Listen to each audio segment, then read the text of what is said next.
Hello বন্ধুরা, আমি আবারও চলে এসেছি একটা রেসিপি নিয়ে। তো আজ রেসিপি নিয়ে এসেছি ডিম ভাপার রেসিপি। তো এই ডিম ভাপার রেসিপিটা এতটাই দুর্দান্ত হয় যে গরম ভাতের সাথে একদম আহা জমে যাবে, কিছু বলারই নেই, পুরো ফাটাফাটি একদম। তো এই ডিম ভাপার রেসিপি খুবই দুর্দান্ত স্বাদের হয় এবং দেখতেও তেমনি হয়। তো একবার এইভাবে বানিয়ে দেখো, নিশ্চয়ই তোমাদের ভালো লাগবে বা এই দিদিভাইয়ের কথাও মনে রাখবে। তো আমি দেখো তার জন্য এখানে কি করেছি, 4টে আমি এখানে ডিম নিয়ে নিয়েছি। তো ডিমগুলো খুব ভালো করে ধুয়ে আমি এখানে সেদ্ধ করতে বসিয়ে দিয়েছি। তো এখানে আমার ডিমগুলো সেদ্ধ হতে হতে আমি এপাশে মশলাটা রেডি করে নেব। তো মশলা রেডি করার জন্য আমি কি নিয়েছি দেখো, 1 চামচের মতো রাই সর্ষে, আর নিয়েছি 1 চামচের মতো সাদা সর্ষে, আর নিয়েছি এখানে 1 চামচের মতো পোস্ত, আর দিয়ে দেবো 2টো কাঁচা লঙ্কা। দিয়ে আমি খুব ভালো মতো একটা পেস্ট বানিয়ে নেব।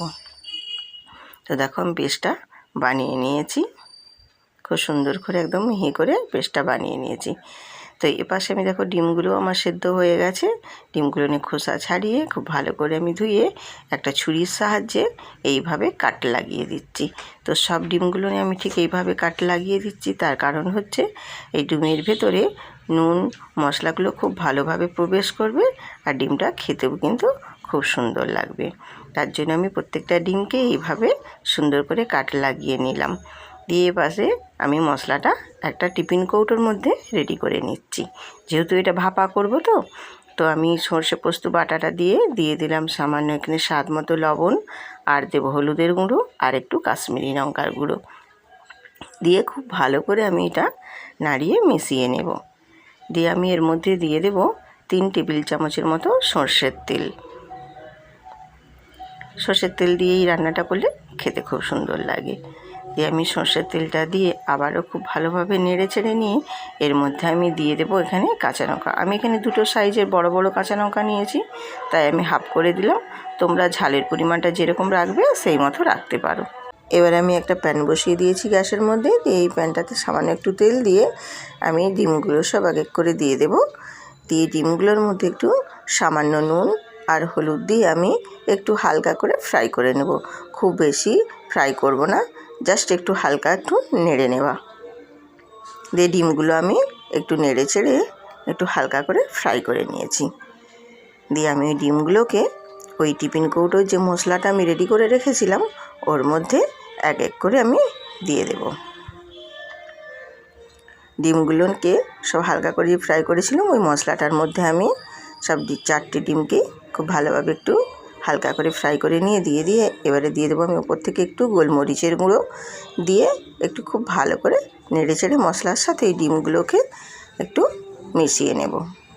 মশলার সাথে ডিমগুলোকে খুব ভালো করে একটু নেড়ে চেড়ে নিয়ে আমি এবারে দিয়ে দেবো ওর মধ্যে একটা ছোট সাইজের টমেটো কুচি। টমেটো কুচিটা ওপর থেকে দিয়ে দিলাম। দিয়ে আমি একটু দিয়ে দেবো ওর মধ্যেও পেঁয়াজ ভাজা, খুব বেশি না, একটা ছোটো সাইজেরই পেঁয়াজকে ভেজে আমি ওর মধ্যে দিয়ে এবার আমি টিফিন কৌটোর ঢাকনাটা লাগিয়ে দেব। আর এই পাশে দেখো আমি একটা প্যানের মধ্যে জল দিয়ে একটা স্ট্যান্ড বসিয়ে দিয়েছি। দিয়ে এবার টিফিন কৌটোটা ওর মধ্যে স্ট্যান্ডের মধ্যে বসিয়ে দিয়ে আমি উপর থেকে একটা বড় পাত্র ঢাকা দিয়ে দেব। দিয়ে আমি 15 মিনিট মতো একদম লো ফ্লেমে ভাপিয়ে নেব। তো দেখো আমার কত সুন্দর ভাপানোটা হয়েছে, দেখতেই কিন্তু অসাধারণ লাগছে, খুবই সুন্দর। তো দেখো কাঁচা লঙ্কাগুলো নিয়েও কালার কিন্তু খুব সুন্দরভাবে একদম ভাপা হয়ে গেছে, কালারটাও সেরকম এসেছে। তো দেখো এইভাবে আমি ডিমটা ভাপিয়ে নিয়েছি, খুবই অসাধারণ লাগছে দেখতে। আর গরম ভাতের সাথে কিন্তু খুবই আরও ভালো, খেতেও যেমনি দুর্দান্ত, মানে কি বলবো, টেস্ট পুরো একদম সম্পূর্ণ আলাদা। এই ডিম ভাপা একবার তোমরা বন্ধুরা ট্রাই করে দেখো, নিশ্চয়ই ভালো লাগবে।